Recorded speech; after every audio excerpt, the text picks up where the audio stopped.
Hi friends, welcome to our channel. இன்னைக்கு நம்ம வீடியோவில் சுவையான மீன் வறுவல் எப்படி பண்ணுறதுன்னு பார்க்கலாம். மீன் வறுவல் பண்ணுறதுக்கு தேவையான மசாலாக்கள் என்னென்னு பார்த்துடலாம். ஒரு 4 பல் பூண்டு எடுத்து இந்த மாதிரி தட்டி சேர்த்துக்கோங்க. 1 ஸ்பூன் மிளகாய்த்தூள், 1/4 ஸ்பூன் தனியாத்தூள், 1/4 டீஸ்பூன் மஞ்சள் தூள், 1/4 டீஸ்பூன் மிளகுத்தூள். இது எல்லாத்தையும் நம்ம மீனோட சேர்த்துக்கலாம். இப்போ இதில் தேவையான அளவு உப்பு சேர்த்துக்கலாம். இப்போ உப்பு சேர்த்துட்டு நம்ம இது எல்லாத்தையும் மீனில் நல்லா போட்டு பிசைஞ்சு எடுத்துக்கலாம். நீங்கள் எந்த மீன் வேணாலும் எடுத்துக்கலாம். எல்லா மீனுக்கும் இப்படி மசாலா சேர்த்திங்கன்னா ரொம்ப டேஸ்ட்டாக இருக்கும். இப்போ இதில் 1 ஸ்பூன் புளி சேர்த்துருக்குறேன். நீங்கள் லெமன் கூட சேர்த்துக்கலாம், ரொம்ப டேஸ்ட்டாக இருக்கும். இது நமக்கு புளி சேர்க்குறனால மீன் நல்லா சாஃப்டாக அழகாக இருக்கும்.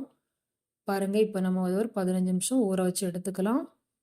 ஒரு 15 நிமிஷம் கழித்து ஒரு தோசைக்கல் எடுத்து தோசைக்கல்லை சூடு பண்ணி அதில் ஆயில் சேர்த்துக்கலாம். ஆயில் நல்லா சூடானதும் நம்ம இப்போ இதில் ஒவ்வொரு மீனாக சேர்த்துக்கலாம்.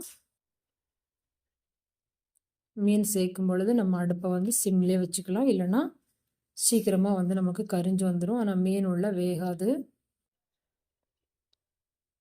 பாருங்கள், இந்த மாதிரி நம்ம எல்லா மீனையும் சேர்த்துக்கலாம். இப்போ இதை மீடியம் ஃப்ளேமில் வச்சு நம்ம வேக வச்சு எடுத்துக்கலாம்.